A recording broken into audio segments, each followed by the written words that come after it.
4,44,00,000 case trial court में ही है।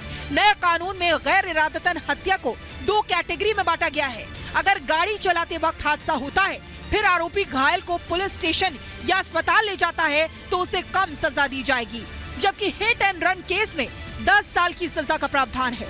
नए कानून में मॉब लिंचिंग के लिए फांसी की सजा का प्रावधान है, तो अब स्नैचिंग के लिए भी कानून बना है। इसके अलावा किसी के सर पर लाठी मारने वाले को सजा तो मिलेगी ही, इससे ब्रेन डेड की स्थिति में आरोपी को 10 साल की सजा का प्रावधान है। नए कानून में पुलिस की जवाबदेही तय होगी। अब कोई गिरफ्तार होगा तो पुलिस उसके परिवार को जानकारी देगी। किसी भी केस में 90 दिनों में क्या हुआ, पुलिस इसकी जानकारी पीड़ित को देगी। पहले ये जरूरी नहीं था। गृह मंत्री अमित शाह ने कहा कि इससे पुलिस की जवाबदेही तय होगी, जिससे पारदर्शिता बढ़ेगी। ईज ऑफ जस्टिस को सरल, सुसंगत, पारदर्शी और जवाबदेही प्रोसीजर के माध्यम से साकार किया गया है। नए कानून में आतंकवाद को परिभाषित किया गया है। नए कानून के तहत आर्थिक सुरक्षा पर हमले को भी आतंकवाद के दायरे में रखा गया है। साथ ही एकता, अखंडता, संप्रभुता को खतरे में डालने सहित आतंक फैलाने के इरादे से किया गया अपराध भी आतंकवाद के दायरे में है। सरकार प्रभावित करने के इरादे से अपहरण भी आतंकवाद माना जाएगा। इसके लिए आजीवन कारावास से लेकर मृत्यु दंड तक का प्रावधान है। अब विदेश भागने वाले अपराधियों पर भी शिकंजा कसेगा। अगर 90 दिन के भीतर आरोपी कोर्ट में पेश नहीं हुआ तो उसकी गैर मौजूदगी में ट्रायल होगा। गृह मंत्री अमित शाह ने कहा कि देश में कई केस लटके हुए हैं। बॉम्बे ब्लास्ट जैसे केसों के आरोपी पाकिस्तान जैसे देशों में छिपे हैं। अब उनके यहाँ आने की जरूरत नहीं है।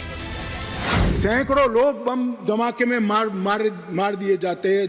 कश्मीर में आतंकवाद कर पैदल चलकर पाकिस्तान में छुप जाते हैं। क्या इनको सजा करनी चाहिए या नहीं करनी चाहिए? मेरा बहुत साफ क्वेश्चन है। क्या सिंपैथी है आपकी इसकी? अब नहीं बख्शा जाएगा। आप आओ ना आओ, आपको सजा भी होगी और आपकी संपत्ति भी। नए कानून में फैसले के लिए कोर्ट की भी समय सीमा तय की गई है। जजमेंट को सालों तक लटकाया नहीं जा सकता है। कोर्ट को मुकदमा समाप्त होने के बाद 43 दिन में फैसला देना होगा। निर्णय देने के 7 दिन के भीतर सजा सुनानी होगी। वहीं दया याचिका सिर्फ दोषी ही दाखिल कर सकता है।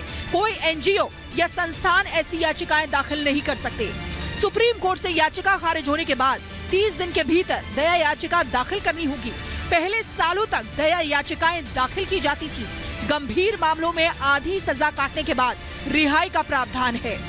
गृह मंत्री अमित शाह ने कहा कि पहले दया याचिकाएं सालों तक दाखिल की जाती थी। कोई भी एनजीओ या संस्थान दया याचिका दाखिल कर देता था, लेकिन अब ऐसा नहीं होगा। बलात्कार की पीड़िता का ऑडियो वीडियो रिकॉर्डिंग के माध्यम से रिकॉर्ड लेना कंपलसरी किया है।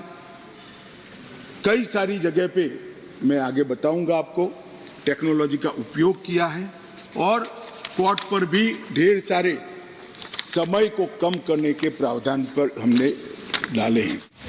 देश की बदलते परिवेश में नए कानून की जरूरत थी। लंबे समय से कानूनों के दांवपेच से अपराधी बचकर निकल जाते थे, लेकिन नए कानून में ऐसे ही लूपहोल्स को भरने की कोशिश की गई है, जिससे कोई भी अपराधी बच ना सके और पीड़ित पक्ष को न्याय में देरी ना हो सके, क्योंकि कहते हैं कि देरी से मिला इंसाफ भी अपराध है। Bureau report, Republic Bharat.